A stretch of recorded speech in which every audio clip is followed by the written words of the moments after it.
बहुत समय पहले की बात है। तिलकपुर नाम के एक छोटे से गांव में एक बेहद अमीर व्यक्ति रहता था, जिसके पास दौलत की कोई कमी नहीं थी। ऐसा लगता था जैसे भगवान ने उसके आंगन में सोने की बारिश कर दी हो। लेकिन इस दौलत से भी ज्यादा कीमती उसके लिए उसकी बेटी चंद्रिका थी। उसकी खूबसूरती की पूरे गांव में मिसाल दी जाती थी। गांव की सारी सुंदरियां उसके आगे फीकी लगती थी। इसी गांव में एक युवक भी रहता था जिसका असली नाम रामू था, लेकिन लोग उसे गरीब आशिक कहकर पुकारते थे। किस्मत ने उसके हिस्से में गरीबी लिख दी थी और वह उसी हाल में जीता रहा। उसके पास न कोई धन दौलत थी, न ही कोई बड़ी जायदाद। अगर कुछ था तो बस एक सच्चा दिल और गीत गाने की बेजोड़ कला। वह शादियों, उत्सवों और अमीरों के जश्न में अपने मधुर स्वरों से लोगों का दिल बहलाता था। ऐसे ही एक विवाह समारोह में रामू ने पहली बार चंद्रिका को देखा था। उसकी खूबसूरती ने रामू के दिल पर गहरी छाप छोड़ दी। दोनों की नजरें मिली और धीरे धीरे वे एक दूसरे को चाहने लगे। लेकिन चंद्रिका गरीब आशिक के लिए सिर्फ एक सपना थी, जिसे हकीकत बनाना नामुमकिन था। एक दिन रामू उदासी में डूबा बैठा था। तभी चंद्रिका उससे मिलने आई। उसने चिंता से पूछा, तुम इतने उदास क्यों हो? रामू ने गहरी सांस ली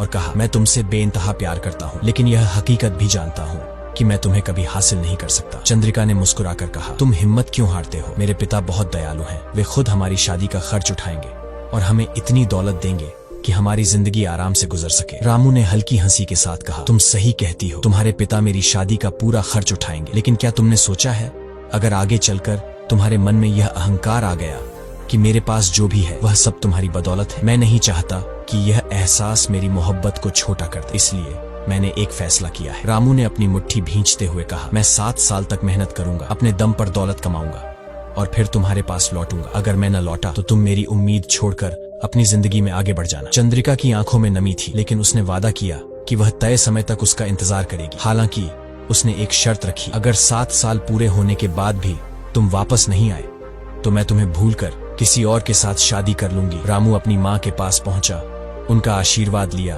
अपनी छोटी बहन के माथे को चूमा और फिर कंधे पर एक झोला डालकर गांव से निकल पड़ा। लेकिन तभी पीछे से घोड़े की टापों की आवाज आई। उसने मुड़कर देखा, यह कोई और नहीं बल्कि वीरेंद्र था, जो लंबे समय से चंद्रिका को चाहता था। वीरेंद्र ने मुस्कुराकर कहा, मैं भी तुम्हारे साथ चलूंगा, मुझे लगता है कि हमारी मंजिल एक ही है। रामू ज्यादा खुश तो नहीं था, लेकिन वह मना भी नहीं कर सकता था। दोनों साथ साथ सफर पर निकल पड़े। बहुत दिनों तक चलने के बाद वे एक गहरी नदी के किनारे पहुंचे। सामने कोई पुल नहीं था, न ही नदी में कोई ऐसा उथला हिस्सा था जिससे पैदल पार किया जा सके। वीरेंद्र ने रामू की ओर देखते हुए कहा, तुम तैरकर नदी पार कर जाओ, मैं तुम्हारे पीछे पीछे आता हूँ। रामू ने अपने खड़े उतारकर किनारे रख दिए और नदी में कूद पड़ा। जैसे ही वह दूसरी ओर पहुंचा और मुड़कर देखा, उसकी आंखें फटी रह गई। वीरेंद्र उसके कपड़े समेटकर घोड़े पर सवार हो चुका था और पूरी रफ्तार से तिलकपुर की ओर भाग रहा था। रामू चीख पड़ा, हे ईश्वर, यह कैसा धोखा! लेकिन अब कुछ नहीं किया जा सकता था। वीरेंद्र सांप की तरह सरसराते हुए गांव की ओर बढ़ गया। गांव पहुंचते ही उसने रामू के कपड़े लेकर उसकी माँ के पास पहुंचा और झूठ बोला, तुम्हारा बेटा नदी पार करते समय डूब गया, ये रहे उसके कपड़े। रामू की माँ पर दुखों का पहाड़ टूट पड़ा। अपने बेटे के कपड़ों को छूते ही वह जोर जोर से रोने लगी। रामू के कपड़े लेकर उसकी माँ सीधी चंद्रिका के पास पहुंची। आंखों में आंसू भरे कांपती आवाज में बोली, बेटी, रामू डूबकर मर गया, ये उसके कपड़े हैं जो वीरेंद्र लेकर आया है। अब तुझे पूरी छूट है, जिससे चाहे शादी कर सकती है। ये सुनकर चंद्रिका मुस्कुराई और बोली, माँ, तुम भी किसकी बातों पर यकीन कर रही हो? ये सब वीरेंद्र की मनगढ़ंत कहानी है। जब तक 7 साल पूरे नहीं हो जाते मैं किसी और को अपना पति नहीं बना सकती। ये कहकर उसने दीवार से बांसुरी उतारी और वही धुन बजाने लगी, जिसे सुनकर कभी रामू उसके करीब आया था। इधर रामू नंगे पांव भूखा प्यासा एक अनजान गांव में पहुंचा। वहां के भले लोगों ने उसे कपड़े दिए, भोजन कराया और जब उसे गाते सुना तो मंत्रमुग्ध हो गए। धीरे धीरे रामू का संगीत पूरे क्षेत्र में प्रसिद्ध होने लगा। वह एक गांव से दूसरे गांव, एक नगर से दूसरे नगर अपनी मधुर आवाज से लोगों का दिल जीतता रहा। घूमते घूमते वह लाफ नगर जा पहुंचा और वहां की एक सराय में ठहर गया। उसने सराय में बैठकर एक सारंगी ली और गाना शुरू किया। संयोग की बात थी कि उन्हीं दिनों लाफ नगर का राजा,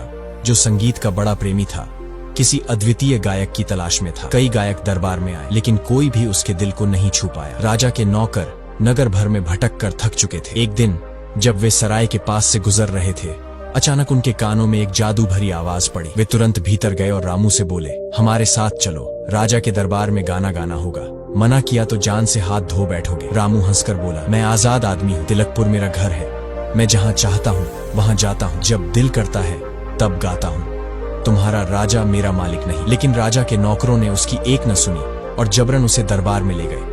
राजा ने उसे देखते ही कहा, गाना गाओ।